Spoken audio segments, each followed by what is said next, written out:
I am Adriana Rodriguez, Senior Transportation Engineer with Metroplan Orlando. We will be hearing today from our speakers different perspectives on balancing safer roads and post-crash care. We are going to have a Q&A session after our speaker's presentation. Please add your questions to the Q&A feature at the bottom of your Zoom screen.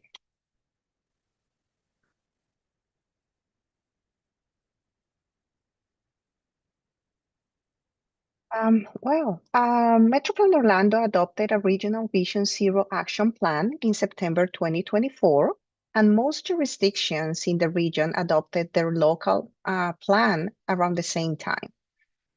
As our jurisdictions are starting to implement self-enforcing road improvements, we are recognizing a need across the region to start the conversation around balancing strategies related to safer roads and safer speeds, such as lane narrowing and vertical deflection elements with post-crash care. For those of you that are new to Vision Zero, our goal is to improve transportation safety outcomes through the safe system approach, which includes a recognition of shared responsibility between many different entities, including those who plan and design our transportation system users, vehicle manufacturers, and those who provide for post-crash care.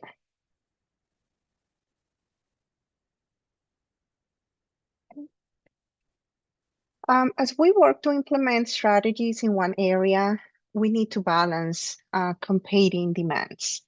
While the balance of implementing road design strategies that aim to slow vehicles and emergency vehicle response is not new, we have found that some of the research is based on roadway and vehicle design parameters of 30 years ago.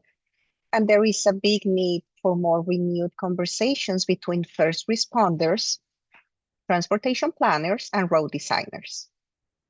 Before we introduce our speakers today, we want to provide some information to help frame their presentations, including some highlights of an emergency response assessment conducted by Metroplan Orlando as a part of the Vision Zero Action Plan development, some highlights of another agency processes, and findings from the literature review led by APOT.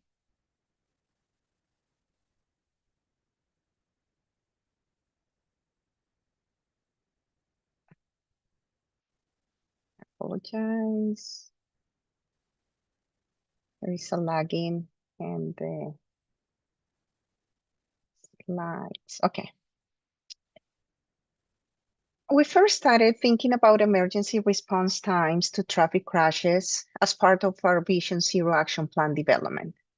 Part of the crash data includes information about when emergency calls are received, when a response is dispatched, and when help arrives on the scene. The summary here shows that for most traffic crashes, help arrives within 20 minutes.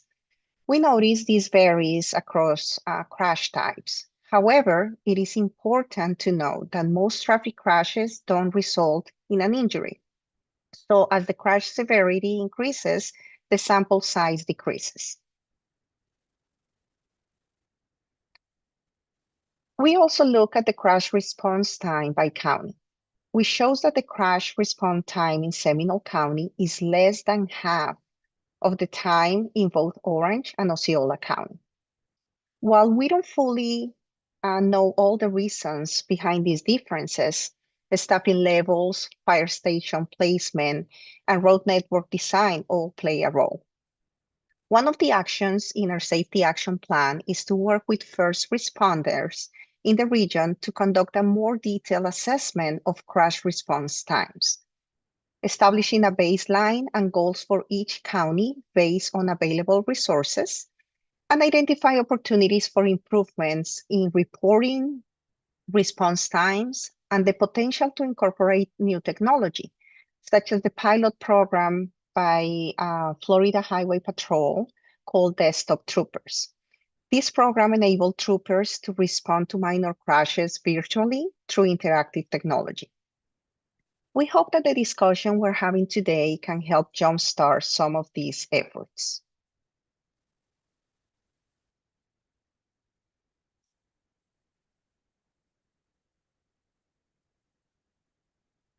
From our high-level analysis, we identify a few key takeaways. The average response time increases the farther away the crash is from a police or fire station. This result is not a surprise.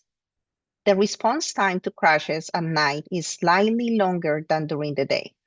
We largely attribute this finding to lower staffing during overnight hours. We also found that there is a negligible response time difference between crashes that occur in a transportation disadvantage emphasis area compared to those not in a transportation disadvantage emphasis area. And we found that most transportation safety countermeasures are not likely to significantly change response times, but are likely to reduce calls for service. This finding is countermeasure and location specific, and part of the impetus for this speaker series and follow-on conversations. Strategies such as signal timing changes, providing enhanced crosswalks, improving lighting, and separated bicycling and walking facilities are not expected to result in an overall emergency response time change. However, vertical deflection devices, such as raised crosswalks and speed humps, could affect response times, and more detailed analysis and discussion may be needed.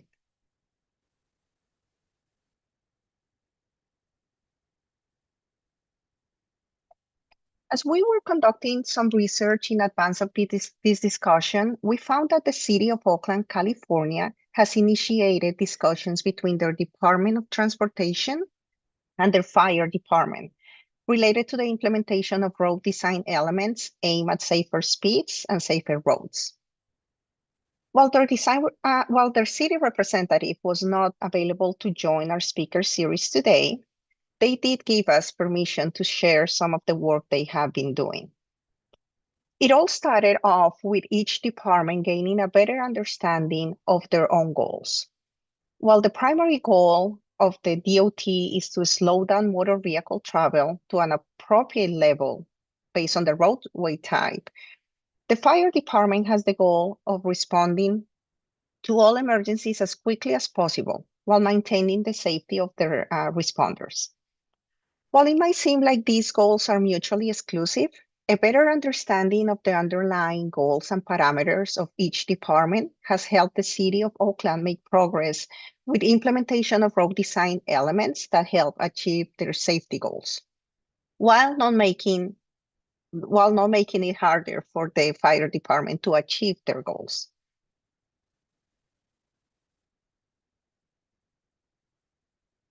Some of the key highlights of their process has been to regularly schedule meetings with the purpose of sharing knowledge and experiences.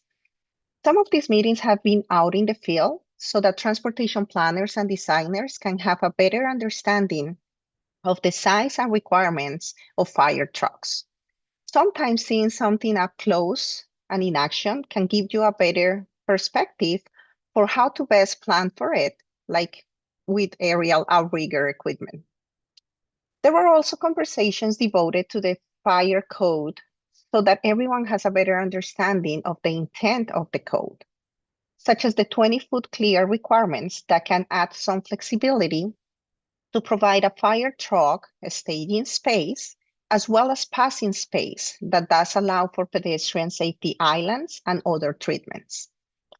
The outcome of these conversations is starting to be documented in a series of memorandums of understanding between the Department of Transportation and their fire department to help facilitate plan development and fire reviews.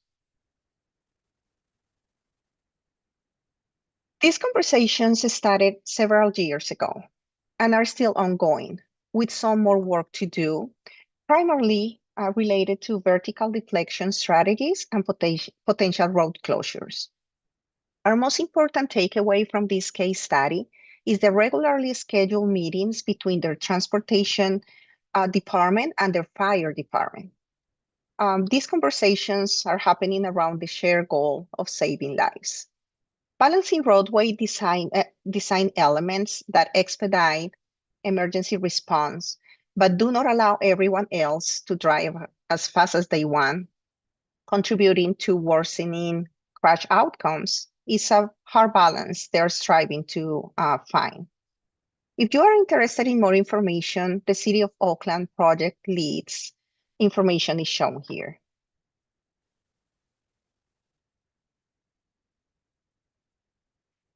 We were also discussing this topic with our partners at the Florida Department of Transportation, and we discovered that this is something top of mind for them. And they had put together a white paper of available research. Despite extensive studies on individual traffic calming device impacts and network level effects, none of the existing research has quantified the average actual emergency response time delay across different traffic calming measures. With most of these studies having conducted over 20 years ago, there is an opportunity to update the evaluation of different traffic calming and roadway safety elements to provide a more comprehensive evaluation of emergency response times, which is what one of our speakers today will discuss. Okay, so now let's get to it.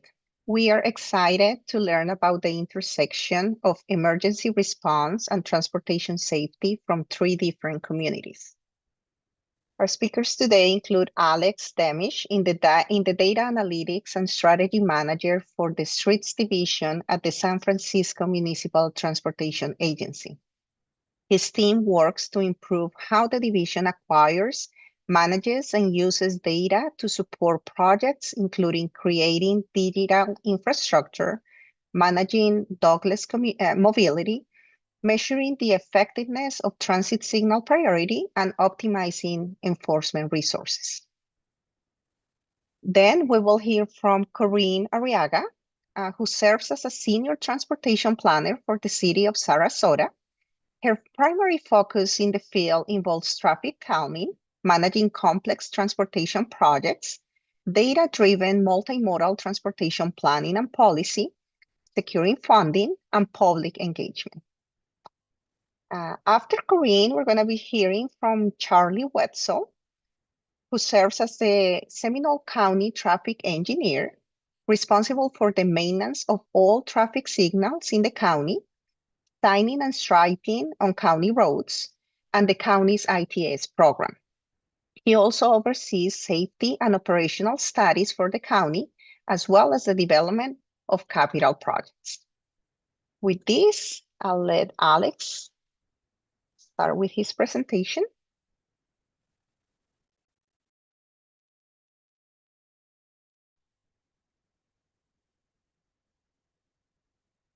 All right. Thank you, everyone. Thanks for having me. I'm Alex Demish from the San Francisco MTA. Get to present some exciting work that I was part of along with the San Francisco Fire Department and Farron Piers. It was so exciting that the Farron Piers folks and I wanted to take that work and write a paper for TRB, which was presented earlier this year, and excited to say it will be published later in the Transportation Research Record, so you could read about this there as well. My co-authors are listed here. These slides are adapted from our TRB presentation, which is why you don't see the fire department logo here, but they were very much a key part of this work. So I will go through 3 areas, provide some background on why we conducted this study and the questions we're trying to answer. We used 2 different approaches to try and get at these questions, so we'll talk about both and the results we saw, and end with just some reflections I have looking back at this work. I'll start with some context since I'm from far away. So San Francisco is part of the larger Bay Area region. Here we are on a map. We're one city in the region, but we are the densest. So other big urban cores are Silicon Valley, San Jose to the south, Oakland, Berkeley, and more to the east. There are 2 bridges connecting the city across the bay. There's the Golden Gate Bridge going north from SF, and then the Bay Bridge going from San Francisco to the East Bay. So I work for the San Francisco Municipal Transportation Agency, or SFMTA, or MTA. We are a city department of the city of San Francisco. So is the fire department. So we are under the same bureaucratic umbrella. MTA manages all surface transportation in San Francisco, which covers three main functions. One is we are a public transit operator. We run the Muni system. We are a taxi and mobility services regulator. And then lastly, we're a city department of transportation, which we call our streets division. So that contains a variety of functions like parking and curb management and enforcement, our sign, paint, parking meter, traffic signal shops, transportation engineering, and what we call our livable streets group that does most of our streetscape design projects, vast majority of which have a focus on ped and bike safety. That group also leads our Vision Zero efforts for the agency. So I lead a small data team within Streets, and my job is essentially to help everyone else do their job better. So I get to work across a lot of those groups, which is a lot of fun. So why did we take on this work? Well, the issue has come up because the fire department has been experiencing a multi-year increase in response times. So this chart shows the percent of time that they've met their goals and that it's been harder and harder for them to hit that.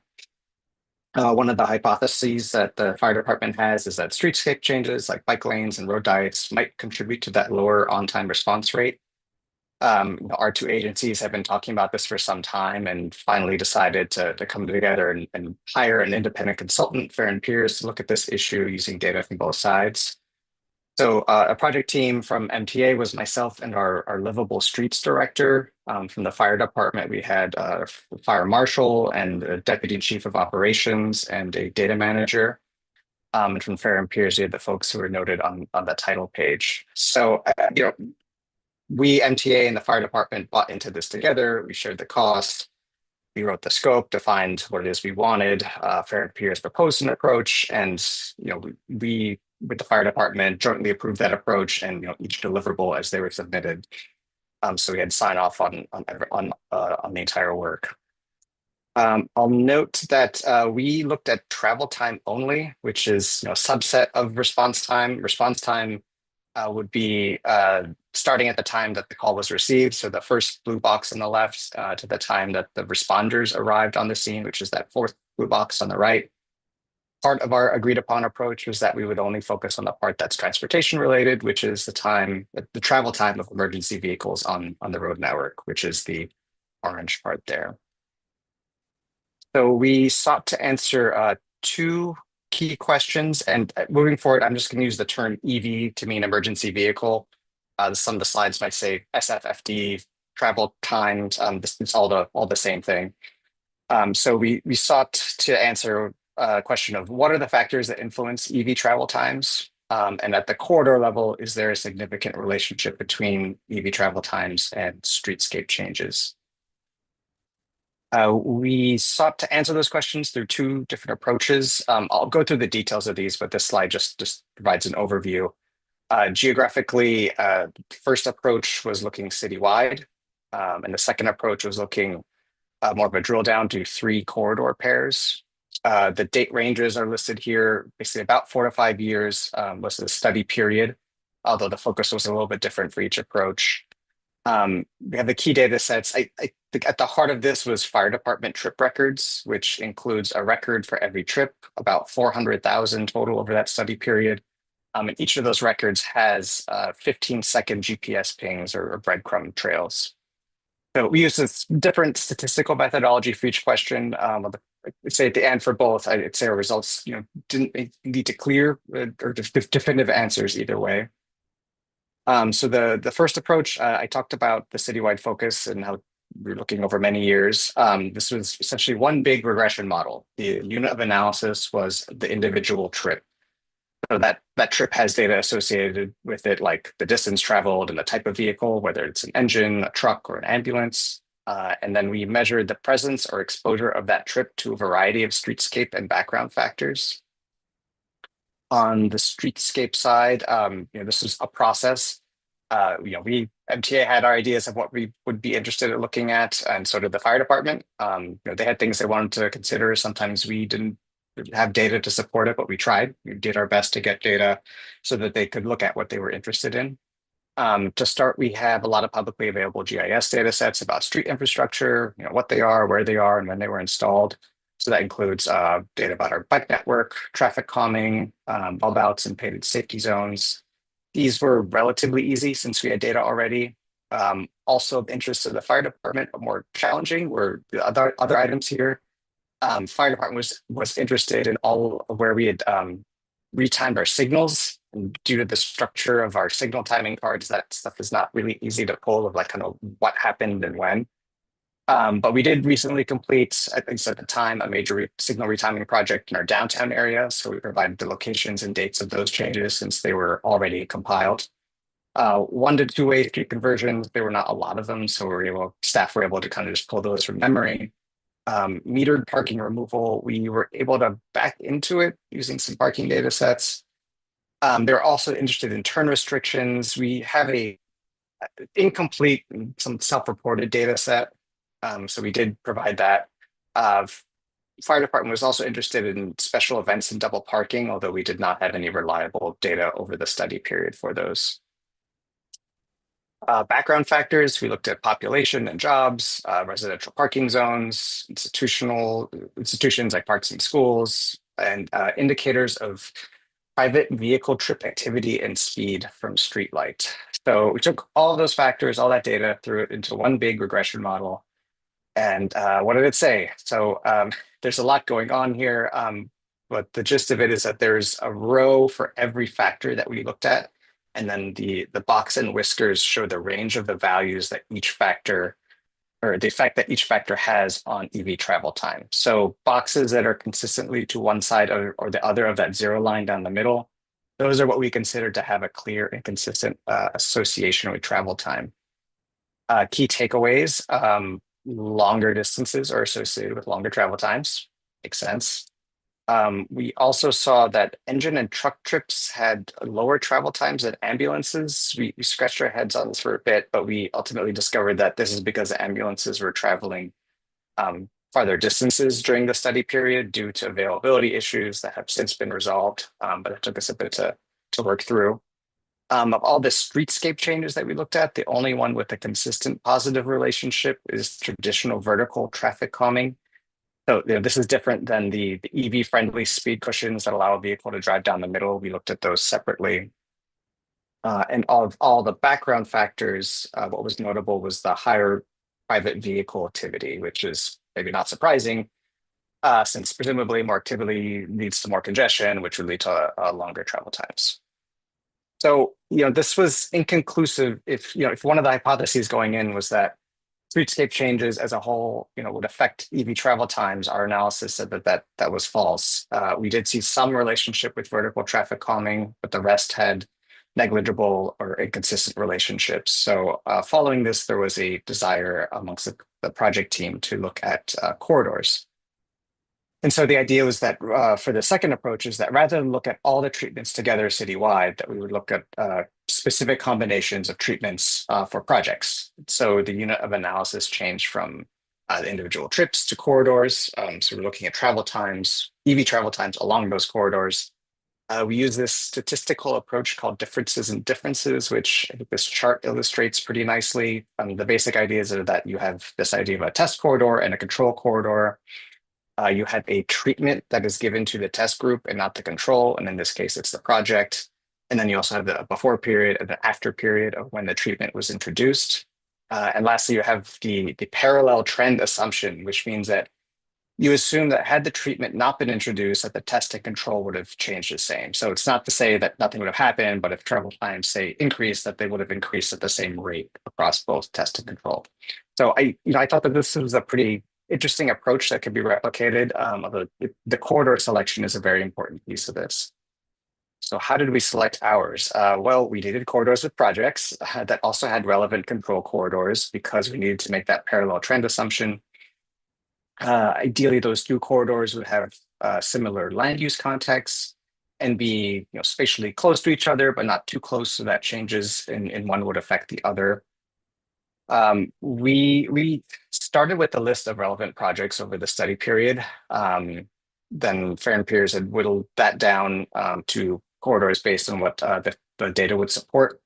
And then we worked with the fire department to further whittle it down. I think this was a good example of our kind of our process of working together.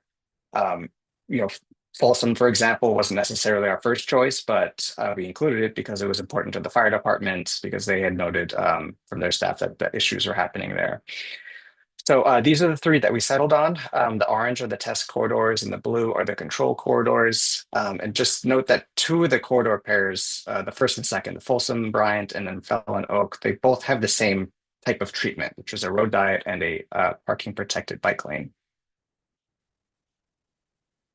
So we ran also, a bunch of statistical tests. The result was that we saw a significant effect on that Folsom Bryant pair for engines and trucks during the peak periods, which amounted to about an average of 15 extra seconds per trip along Folsom. For the other two corridors, we found no significant effect, which includes that Fell Street project, which is similar to Folsom. We had a road diet from 4 travel lanes to 3 and a parking and a protected bike lane. So, that got us to thinking, well, why Folsom and not Fell? And the main thing that makes Folsom different is that it's a primary access route to that Bay Bridge.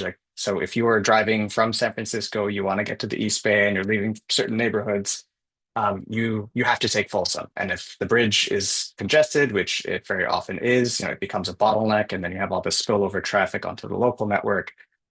And with all that congestion, our theory is that there's not a lot of space for vehicles to get out of the way of an emergency vehicle. And this project also shortened some of the turn lanes, which just meant even less room to maneuver.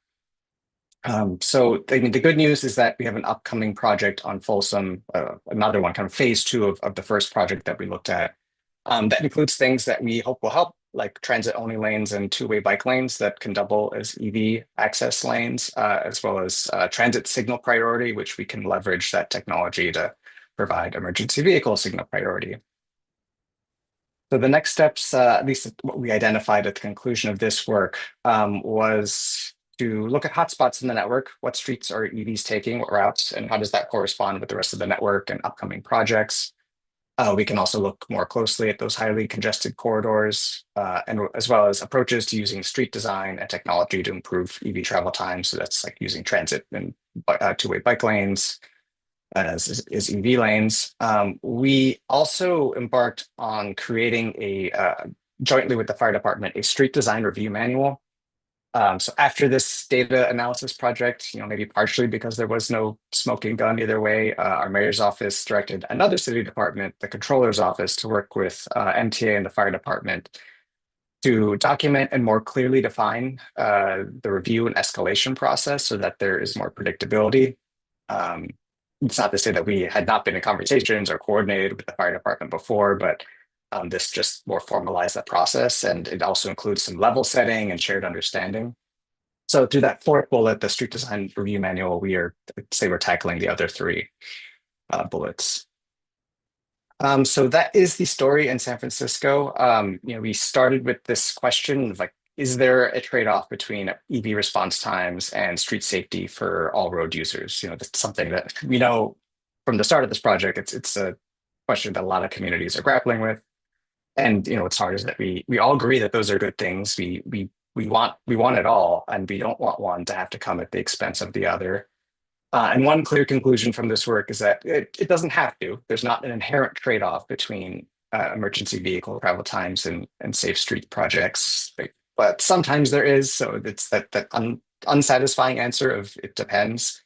I would love to say this data project just kind of solved all of our problems. Not entirely the case. In some ways, maybe a black or white answer would have been nicer, but this is all about the gray area, and we're still working through that. In preparing for this webinar, I've been thinking, looking back, what else can we take away from this? I think that just that simple act of 2 agencies sitting down to talk about the issues and use data to look at them objectively was an important step and achievement in and of itself. Frankly, that an independent party helps. We had Fair and Peers for this data project, and we've had the controller's office for the design manual. And the process, going through the process was important, and I'm really proud of the process that we took. Both MTA and the fire department were equal stakeholders in the project. We had the opportunity to influence how fair and peers did their analysis through things like approving the methodology, choosing which variables and corridors to include. So since we were going through it together, we couldn't or maybe had less of a reason to disagree with those with the results. And there's also a bit of like the process is the outcome to this project. There may be other ways to answer these questions, but this is what we agreed upon with the fire department, and we got to the end of it, and that alone was a success and builds a shared understanding for just continuing to work through these tricky issues and important questions together. So I'll just end by saying there was some really exciting data analytics work being done here, and like I get to tell you about it today, but kudos to the rest of the project team as well. Like by design, I didn't do much of the number crunching. My focus was on providing input data and interpreting the results. So our two agencies are still working at it. This data project was exciting to be a part of, but it's just one piece of the puzzle here. All right, thank you. Thank you, Alex. Great presentation. Now we're moving to Corinne Arriaga from the city of Sarasota. Thank you, Corinne. Yeah, thank you. And thank you for having me here today. I am happy to discuss the City of Sarasota's traffic calming program. Just a little bit about the City of Sarasota, just in case people aren't familiar. We are located on the Gulf Coast, the west coast of Florida, just about an hour south of Tampa. We have around 56,000 residents based off of the 2020 census, but during season, between snowbirds and visitors, we crank up to about 500,000 people visiting and just existing in our area. So we do see a large number of residents and people in our area. So there are, and we're also seeing a rapid growth in the area as well. So a little bit about our traffic calming program. The purpose, of course, is to mitigate speed on neighborhood streets. And in the next slide, you'll see a little history of the program. Actually, our original traffic calming program was developed in the 90s, so it's been around for some time.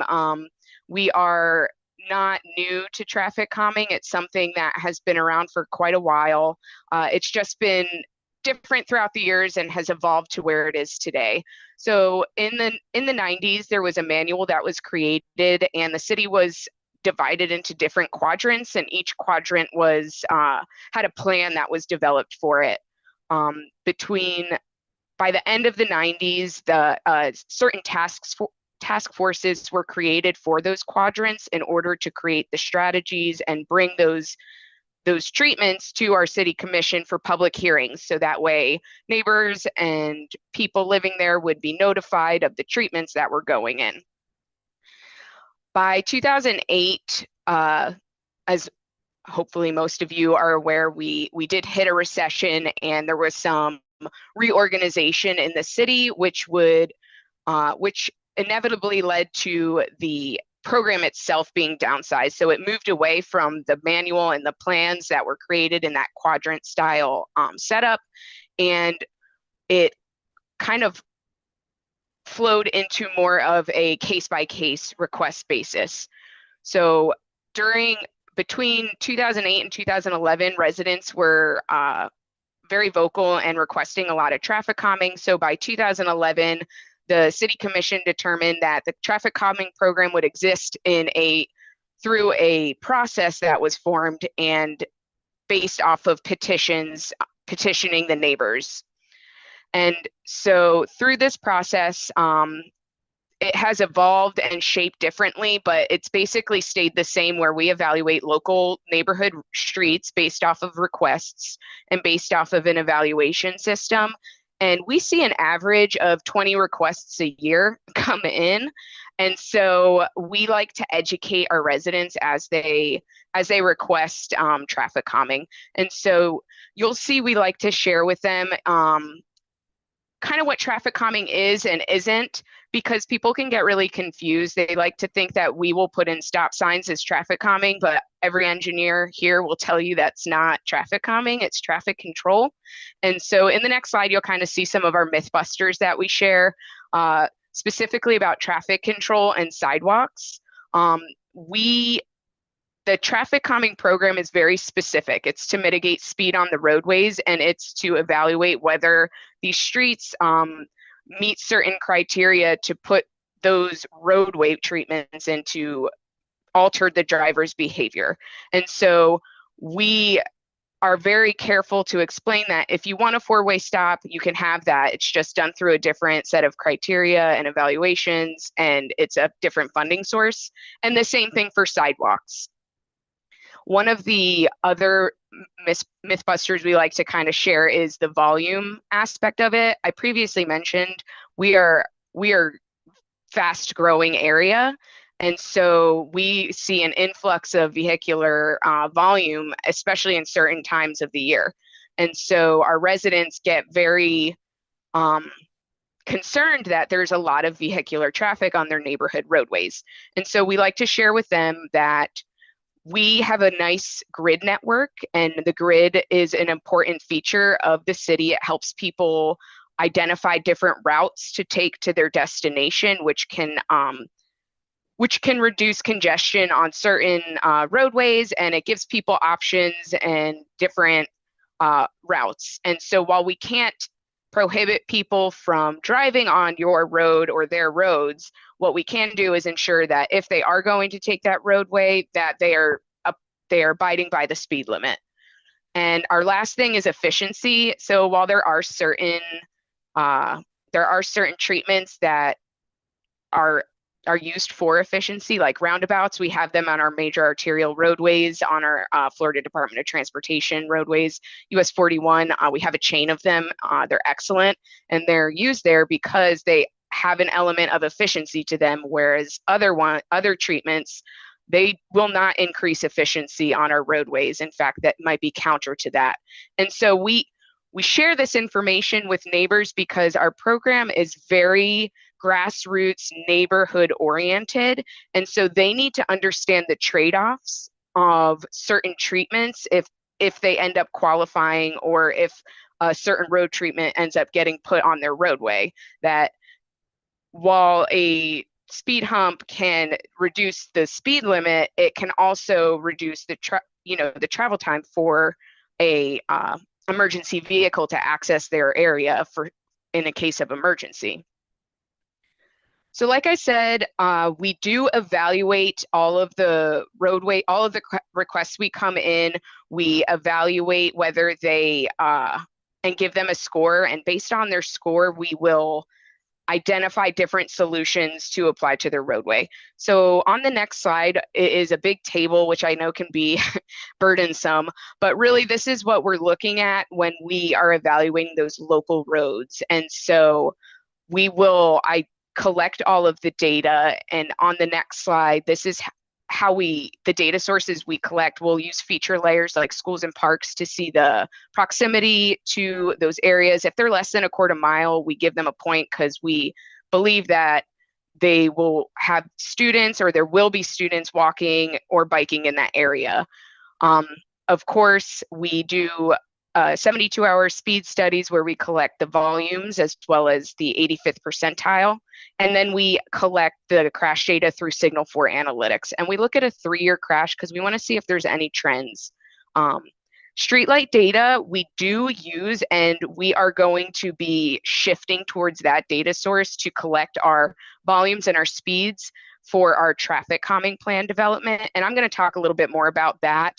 But I just wanted to share some of those solutions that we do apply should the local roadways receive a score of 6 or higher. So some of the different treatments that we propose are horizontal deflections. And so and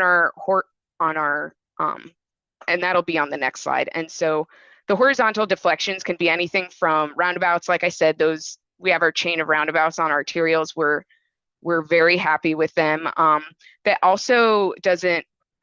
also includes things like medians, as well as chicanes and bulb outs and chokers. We also propose vertical deflections, which are your speed humps, speed tables.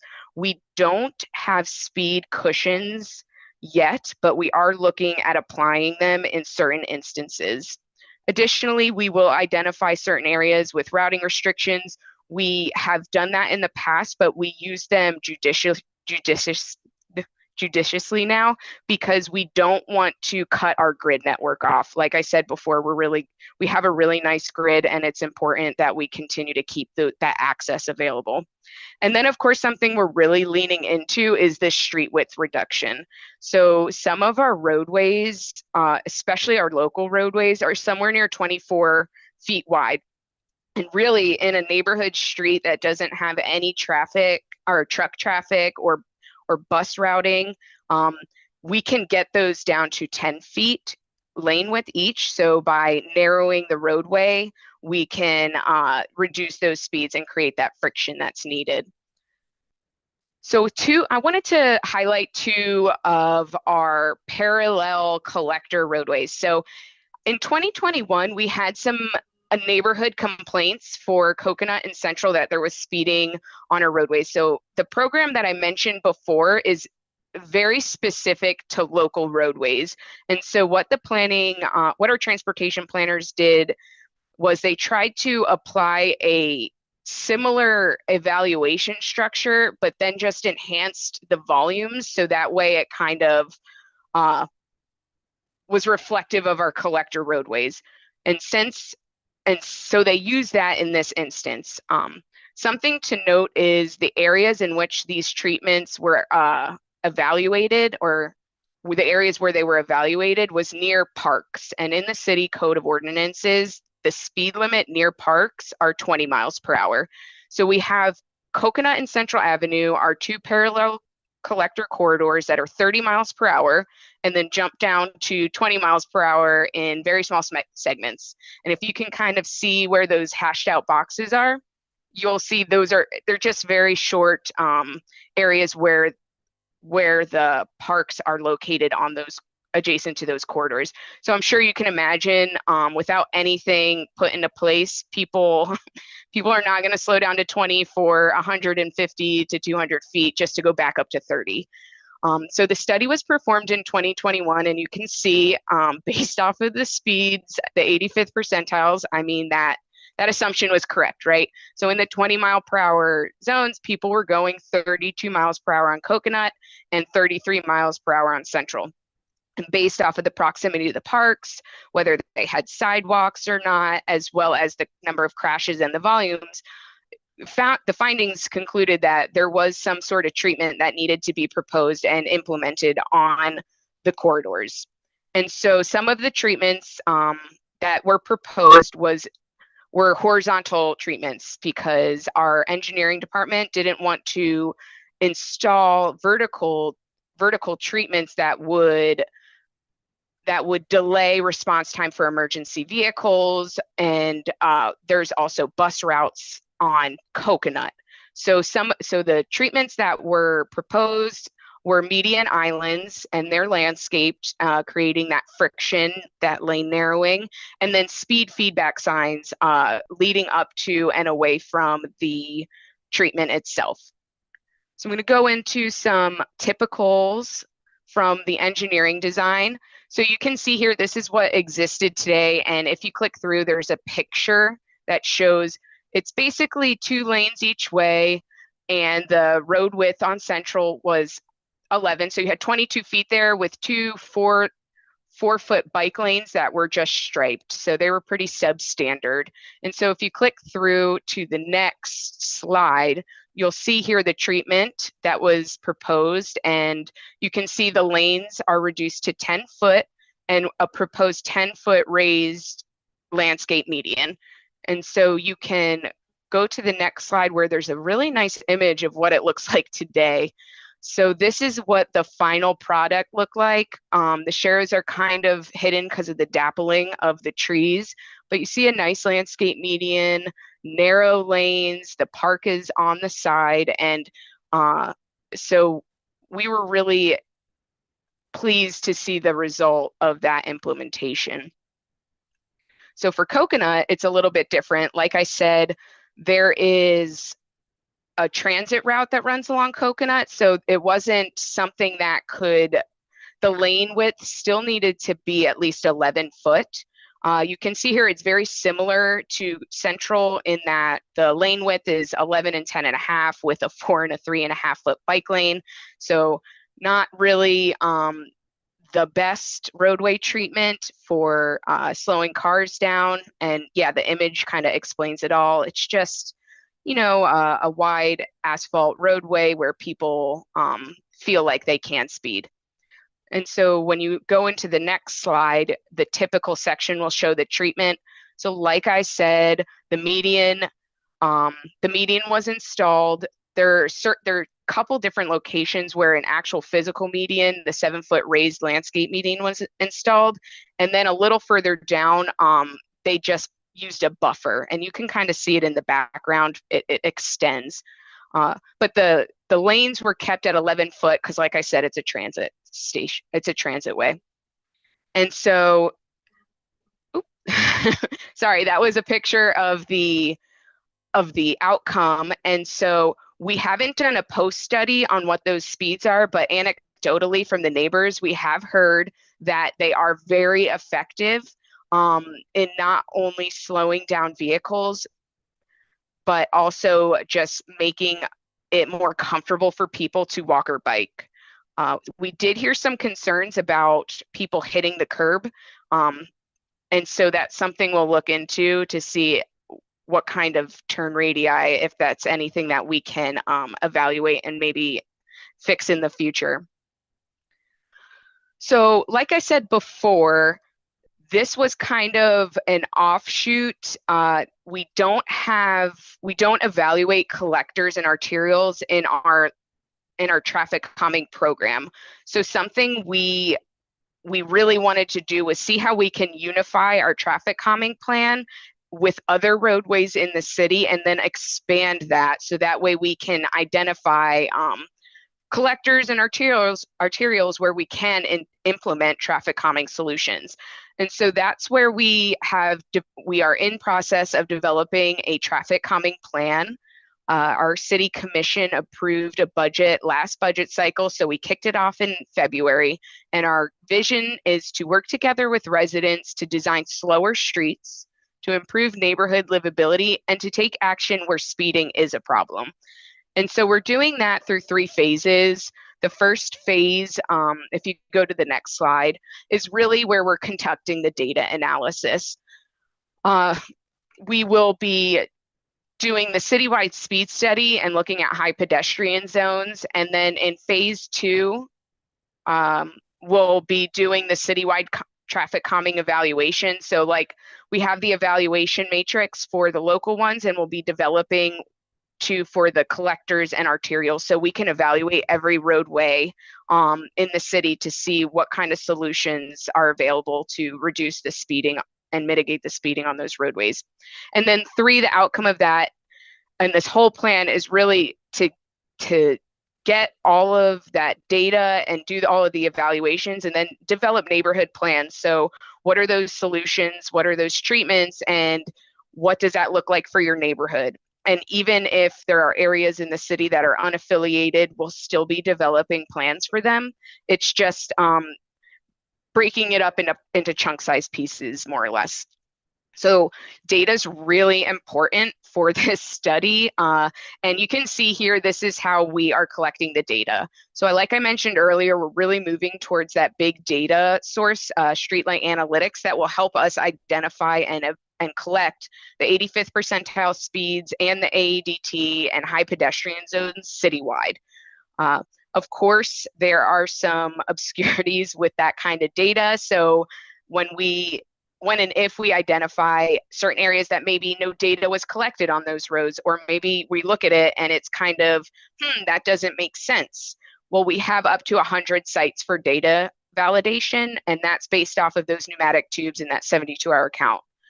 We also have some online community surveys where we're listening to our community to hear their concerns and how they want to see this move forward. And then, of course, our Signal 4 analytics, which will help us identify the crash data. So we'll be basically overlaying our safety data with our speeding data, so we can identify those those corridors that really need those treatments applied to them. So some of the outcomes for phase 1, we're almost done with the speed study, and our goal is to identify potential speed limit changes by this summer. And we're doing some preliminary research on things like 20 is plenty research. Jacksonville just did it. It's where all of their local roads are 20 miles per hour. And then also maybe, does that make sense for us, or does it make sense to have an ordinance or code that says, you know, no roads should be above a certain speed limit in the city? So right now we're evaluating those. We do have a leadership team that we will be gathering in May to discuss these items. That would include our city manager, deputy city manager, our chief of police, as well as our emergency folks, in addition to certain departments, certain department heads. So that way we're really getting a holistic picture of what these code changes might mean for different people and how we can work through that, because at the end of the day, we're listening to our residents, and this is something that's really important to them. So how can we work together to achieve this shared vision and shared goal? Phase 2, like I said, we're developing those evaluation matrices for collectors and arterials so we can develop those solutions. And then phase 3 is those neighborhood plans as well as an implementation strategy. So I'm sure you can imagine the amount of projects that are going to come out of this. What does that funding look like? What's that dollar amount? How are we going to pay for it? Well, that's what the implementation strategy is going to be. Of course, there are so many different solutions out there between grants as well as, you know, what we have today for our actual traffic calming program, just rolling that into this. And then, of course, having our, as development comes in, if there's an identified project near or within the boundaries of their development, having them pay for that and implement that on their through their development. And so we are really excited to see this moving. Another part of the research is really looking at how other places are using vertical treatments on collector roads. We have two-way, or we have parallel roadways that are collectors where residents really believe it's a neighborhood road, but because it's a functionally classified collector road, in the past we have not put vertical deflectors on them. However, they feel like it's a neighborhood road, and that's in their mind the only thing that's really going to slow speeds down. So we are looking and researching the speed cushion treatment and how that can impact emergency response time. So it's really excited to hear Alex's data. We'll probably take that from and see how we can apply it here. And we're hoping to get some pilot programs as an outcome of this as well, so we can test bed it and make sure our community is comfortable with putting those types of treatments on our collector roadways. And I would really just like to thank MetroPlan for inviting me here to discuss our wonderful traffic calming program and the future of our traffic calming in the city. So thank you. Thank you, Corinne, for the great insights on this wonderful program. Now we're going to continue with Charlie Wetzel. Hi, good afternoon. My name is Charlie Wetzel. I'm the Seminole County traffic engineer. If you don't know, Seminole County is a smaller county located about 15 miles north of the Orlando area. Today I'm talking about our traffic calming program and its impact on emergency response. A little history. So the county was installing road humps up until about the mid-1990s, when there were some complaints on a couple streets, and cushions were then removed, and then the board decided that kind of end the whole program based on complaints from residents. And notice there's a picture of one down here on the right that the humps went fully across the road. There were no gaps for emergency vehicles like the ones we use today. These humps have been grandfathered in by the county, and if we resurface the road, we'll replace them. There's not a lot out there, maybe 20 roads or less with these humps. Fast forwarding to 2005, the county worked with a consultant to develop a traffic calming program manual. It had 7 various treatments in there: chicanes, traffic circles, median islands, and other things, but surprisingly not humps or cushions. There was no funding to back up this program, and we didn't do any projects at all. In 2018, we went back to the board to reinstate traffic calming, and this time including speed cushions. And in 2019, we did a pilot project at 4 locations around the county using these preformed cushions shown here. Again, to try and allow emergency vehicles to more easily pass through the cushions. And then finally, in October 2020, we amended our admin code to include a section on traffic calming devices. And at that time, we adopted the City of Orlando cushion, which is shown here. And they have either a 2 or 3 cushions set up depending on the width of the roadway, and it has the gaps in between the cushions to allow the emergency vehicles to pass through. So following the adoption of the 2020 admin code, there was a turnover in our fire department upper management, and we got a new fire marshal.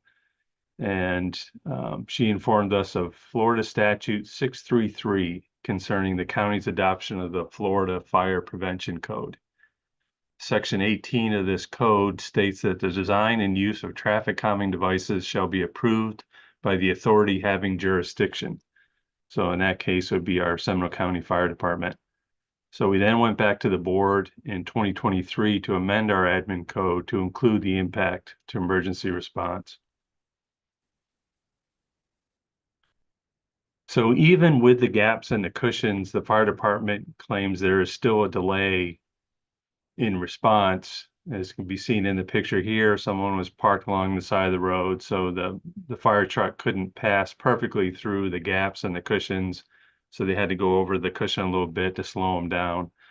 So they estimate, 3.5 to 10 seconds per device, 3.5 seconds for a cushion, 10 seconds maybe for a roundabout. And they'll review each project that we propose using traffic calming to figure out what would be the increase in response time, both in seconds and a percentage.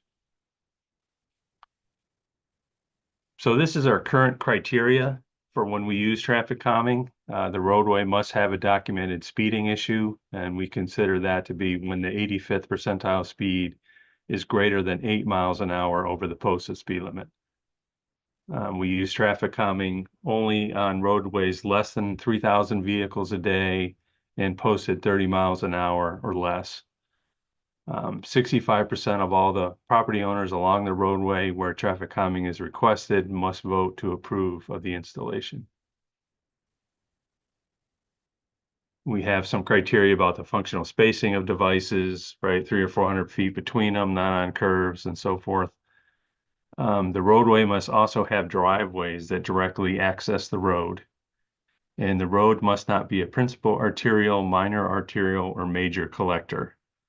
It must be a local street or a minor collector looked at on a case-by-case basis. And here is the criteria relevant to emergency response. So traffic calming devices should not be placed on any roadway that is a primary or routine response route for emergency vehicles, including departure routes from a fire station. And then traffic calming devices must not increase the response times by more than 1 minute or the total travel time to the furthest protected structure along the response route to more than 5 minutes. So if you're not increasing it by more than 1 minute, and essentially you're using cushions at 3.5 seconds delay per cushion, basically you can't use more than 20 cushions, otherwise that would be more than the 1 minute. And then also if they're looking at their system and the farthest structure from the fire station is already 5 minutes away, then it wouldn't be approved to add traffic calming to further increase that response. So this is some of the evaluations that the fire department uses to look at each project. Here on the left is their CAD system, which gives them a turn-by-turn distance and time to that furthest away structure. And if you look at here, the time was already at 5.5 minutes. So if we were proposing any traffic calming in this area, it would be denied. And the evaluation report here on the right for a particular roadway, this is Willingham Road, we proposed 10 speed cushions, and based on the 3.5 seconds, they determined a 35-second delay in their response. This was a certain percentage of the response to get there, and they also use historical information about how many times vehicles have responded to that area on calls over the last year. So these are the current devices in our admin code: speed cushions, chokers, chicanes, traffic circles, roundabouts, median and center islands, and gateway and entry features. But typically, looking at speed cushions, they're the most effective, least expensive devices. Here's our current evaluation process. If we get a speeding complaint, we have a phased approach. So we first use non-restrictive measures, signage, radar feedback signs, striping, etc. We use those first before we start looking at restrictive measures such as speed cushions and other traffic calming devices if the speeding issues still remain. So when we get a complaint, we'll field verify that there's adequate speed limit signing in place for proper enforcement, and we'll add the signs if it isn't. We'll then schedule a speed and volume study, and we share these results with both the residents and the sheriff's office if they want to do some stepped up enforcement. And then if the speed study indicates that there's an issue with excessive speeds, and this would be the 85th percentile is at least 5 miles an hour over the posted, we'll consider additional non-restrictive measures, right? So this is education, neighborhood meetings, stepped up law enforcement, signing, striping, feedback signs. If it's, properly equipped in the area, you can also use ITS or connected vehicle safety messages, other high-tech methods. So after 60 days, we'll do another speed study to see if any of those measures worked. If this new speed study indicates there's still an issue, again, with the 85th percentile speed, 5 miles an hour over the posted, we'll consider additional non-restrictive measures, evaluate it for 60 days, and do another study. So once we've exhausted all of our non-restrictive measures and we do a speed study and the speeds are still 8 miles an hour over the posted, then we'll start to consider more restrictive measures such as traffic calming devices, speed cushions, and other devices. So first we would evaluate the roadway remotely and field verify, and if necessary, a solution and a cost, right? How many devices, what spacing, what's an estimated cost for those devices. We would then forward this to the fire department for their review.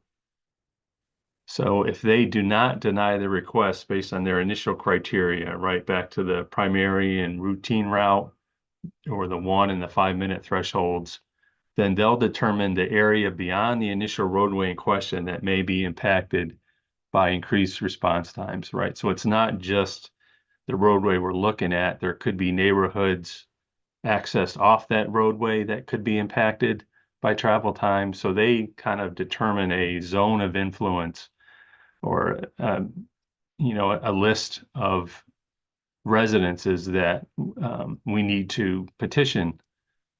So we send letters based on that list that the fire department gives us. We send them to the household and we send a ballot asking for them to vote on this particular traffic calming project.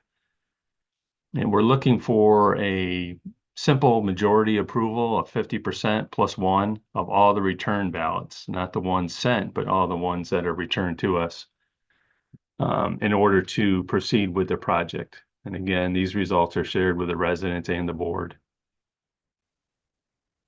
If it's rejected, if they don't vote for the project, then we can always consider additional traffic calming devices, right? Maybe we go to median islands now instead of cushions, or if there's some other non-restrictive measure maybe that just came about or we forgot or whatever, we could try something else and, we'd continue to monitor the roadway. But, if approved by the vote and the applicant still wishes to proceed with the recommendations, we'll come up with a funding source.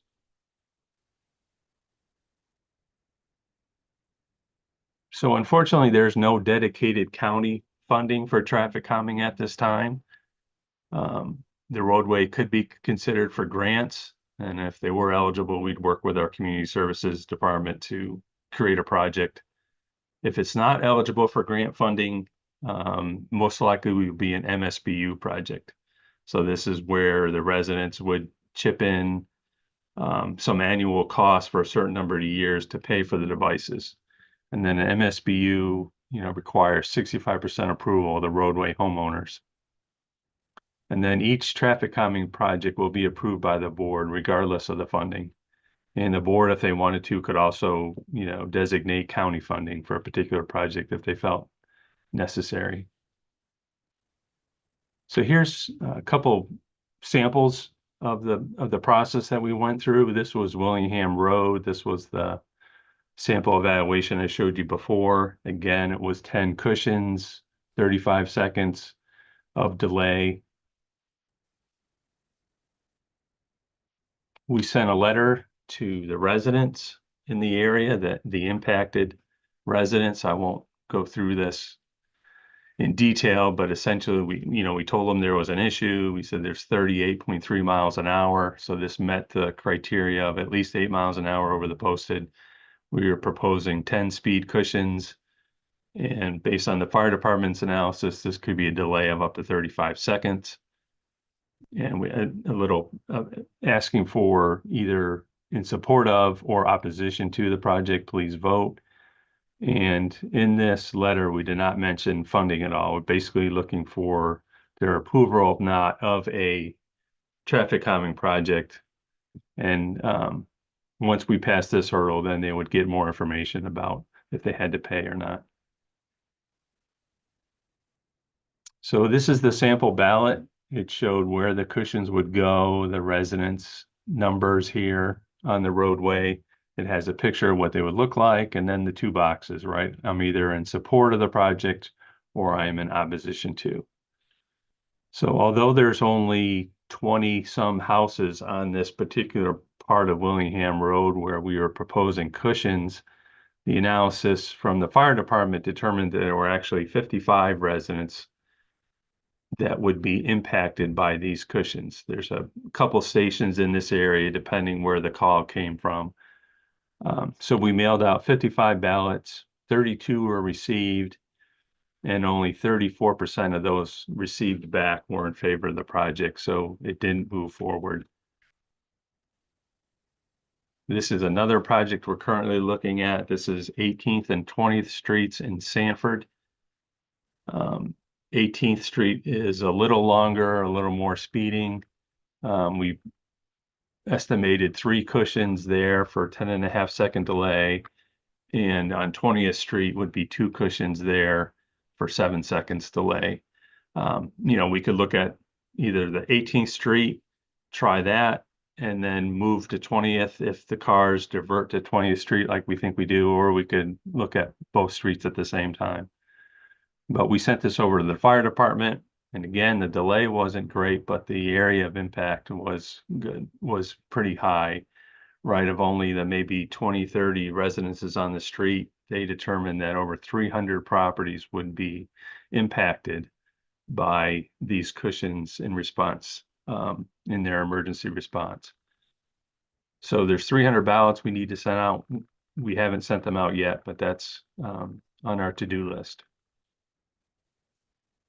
So some of the next steps, we're going to keep following the process. We may need to reassess this in the future.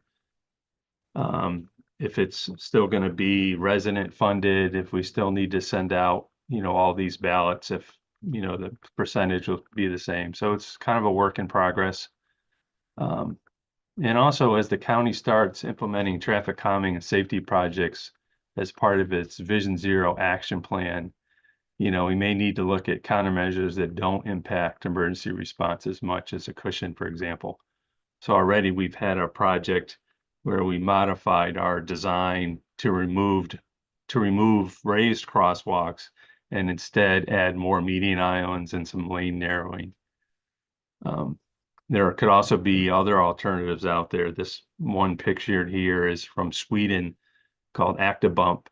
So it's actually a plate that can be inserted in the road and it lowers when vehicles are speeding.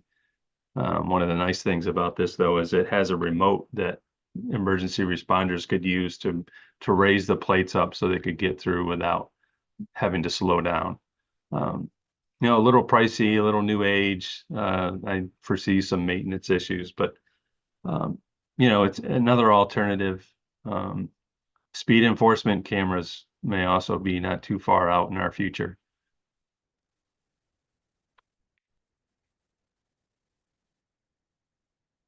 That's it. Thank you. These are my contact information. Thank you, Charlie. All right. Thank you, Charlie. And thank you to all of our speakers. I'm going to turn it back over to Adriana in a minute so she can moderate some Q&A. We've had some great questions rolling in throughout the webinar. So thanks to all of you. We're going to address a few, and those that we don't get to, we will send a written follow-up. But we had a couple of poll questions that we wanted to put out for those of you who've been able to hang in. As we were putting together this webinar, we thought that there may be some opportunities for some additional sharing. So let me put up the first poll.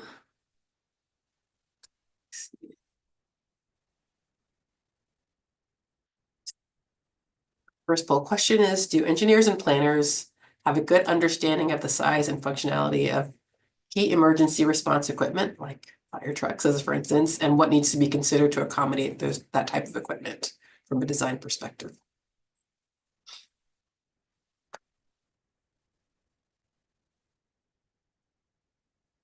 And for those who've already answered, thank you. And you can, still thinking through your Q&A or your questions for Q&A, go ahead and type those up now.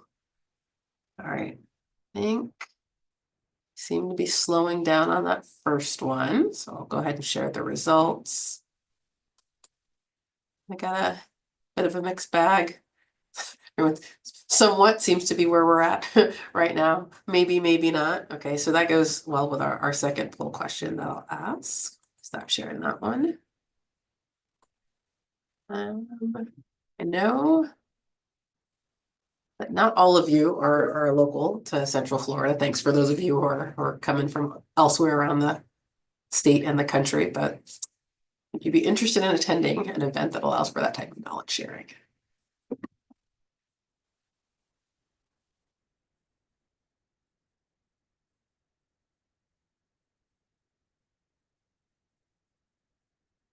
Seem to be slowing down on that one too. So I'll go ahead and end that and share our results. It's like mostly yes for that one. So to that, I will say stay tuned. We'll work here at Metro Plan to see if we can put something on or work with some of our partners to get something like that organized here in Central Florida. So with that, I will stop sharing, and Adriana, turn it over to you so you can start the Q&A. Thank you, Laura. Absolutely. As you say, we had a lot of great questions, and we are going to try to respond as many as we can. If not, we're going to provide a follow-up with the response to those questions, along with the presentations that we had during our speaker series today. Now, the first question is for Alex. So Alex, is it possible to get a copy of the study that you presented? And as a follow-up to this study, in situations where you saw a reduction in speeds with the proposed project, how were you able to get support from the fire department in those cases? Yes, feel free to contact me. We'll work on what we did share.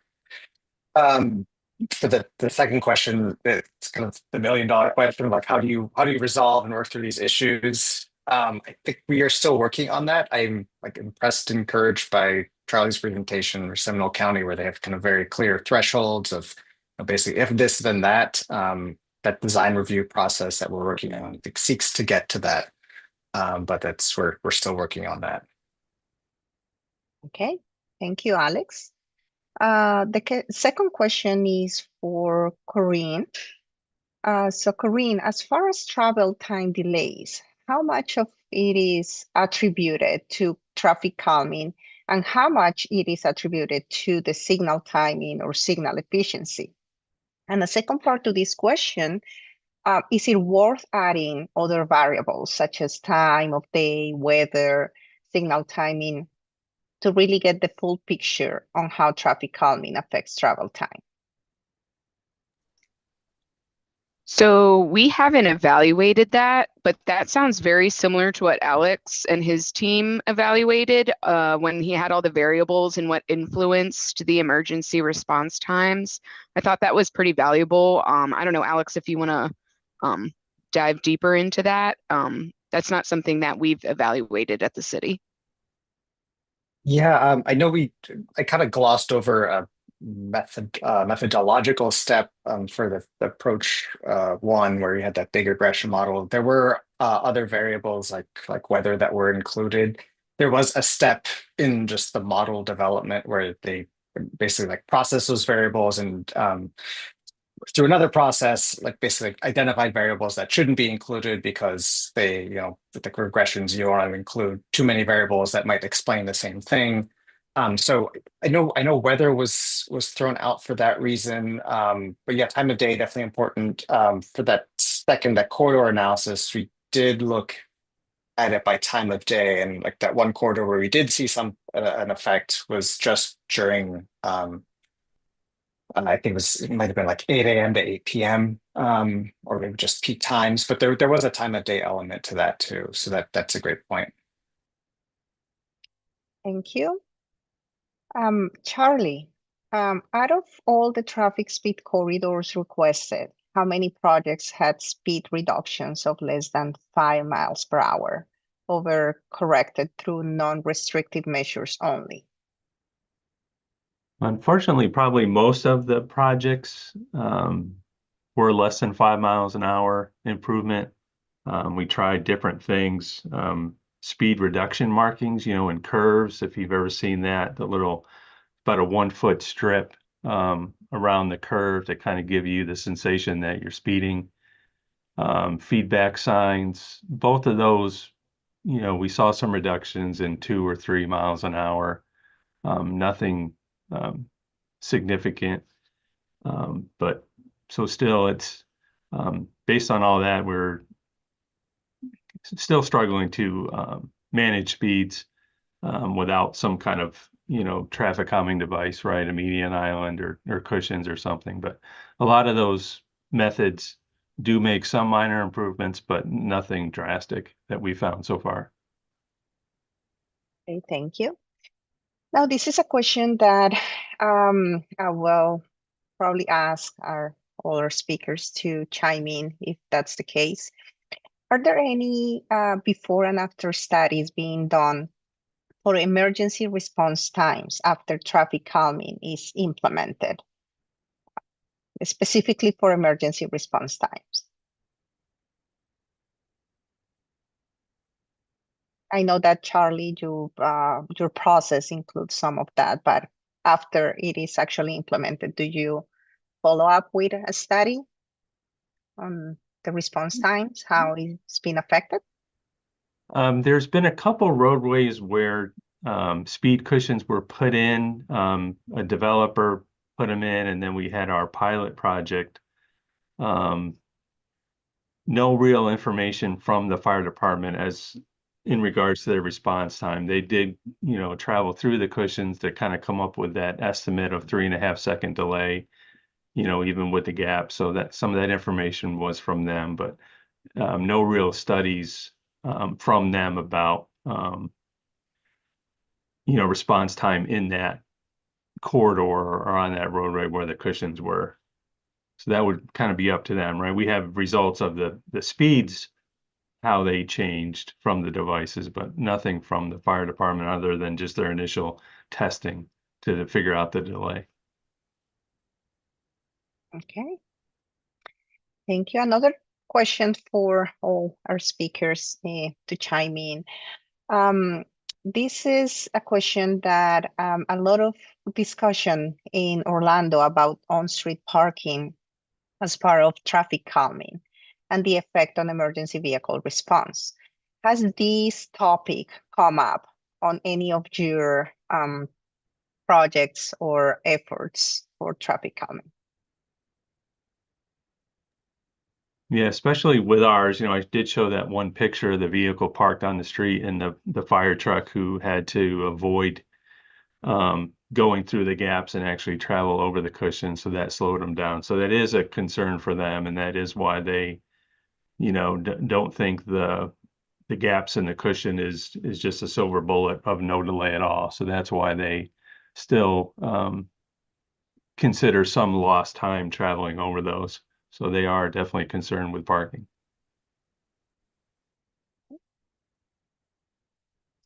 Great. Thank you for answering the question. Corinne, there is a question for you. Has the city of Sarasota coordinated with Google Maps, Waze, TomTom, and the GPS companies to minimize the suggestions to the use of local residential roadways as the minimum path time when the major roadway facilities become congested? So we are in discussions. We haven't reached out yet, but we do think that reaching out and discussing that opportunity with them is a good idea. So I don't think that it reroutes people during congestion. However, there have been instances where if you're coming from the barrier island and going north, it will have you use the route through the neighborhood to make a left on our major arterial without a light. Like it will reroute you from taking the left at a light to go through the neighborhood to take a left at an unsignalized intersection. So it just doesn't inherently seem safer to do that. But that is actually what sparked that wanting to reach out and start that conversation. So we haven't yet, but that is something that's on our to-do list. Thank you, Corinne. Now, this is another question for all of our speakers. Are there talks about innovation in the emergency response vehicle design? It seems that these vehicles are getting larger over time, making it difficult to have a mitigation strategy for roadway design. And there is a similar question about this topic. Has emergency vehicle size been explored by any jurisdiction where it could support concerns related to road width reductions? So about the size of vehicle emergency response vehicles. Any discussions about that topic? I know we heard from our fire department, that they have, we kind of thought that all their vehicles have the same width, right? A fire truck and an ambulance, but they don't. I guess they all vary a little bit. So we tweaked the Orlando design a little bit. They had 18-inch gap between the cushions, and we widened that to 24 inches to accommodate some additional vehicles based on fire department input, but it still doesn't allow every vehicle to go through unimpeded, right? Because there's, again, a fire truck, a ladder truck is different than a fire rescue truck is different than an ambulance. So they're all variable. So unfortunately, that's again why they need to consider some type of delay when traveling over those. Okay. Thank you, Charlie. Another question about, is there a consensus among the communities we have been talking about today regarding the installation of speed tables or similar devices installed on minor arterial roadways with a posted speed limit of 35 miles per hour.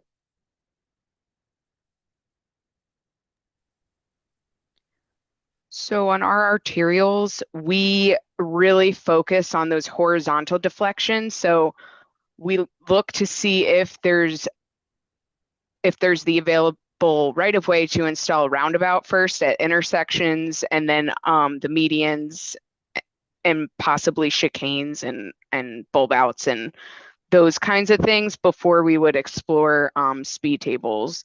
However, we are exploring, after installing a roundabout, if there's still issues, especially with pedestrians crossing, we are exploring potentially putting in some sort of vertical deflection ahead of the crossing, and or installing a raised crosswalk in those instances.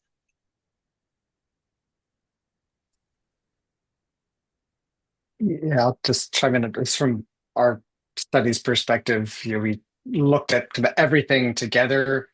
There was that finding around vertical traffic calming, and if you kind of backed into like what is that actual like delay, it is for every like piece of traffic calming, for every like, say speed hump, there was a range. That's what those box and whiskers were for, but there was all still like less than a second. But then that's for every speed bump. So you have to kind of consider the paths that vehicles would be taking. But we didn't have any, that wasn't relative to any posted speed limits. That wasn't something we considered. Okay, thank you. Well, with this, we are going to wrap up our speaker series today. Thank you for our speakers on providing these great insights on the various efforts regarding this important topic. Thank you all attendees for taking the time today to join our speaker series. I just want to remind everyone that this webinar video is available on our public YouTube channel. And if you have any ideas for specific topics that we can cover as part of this Vision Zero Central Florida Speaker Series, please email your suggestions to visionzero@metroplanorlando.gov. That email address will be included in the chat. And again, we just want to thank you all and hope to see you next time for when we have another speaker series. Thank you so much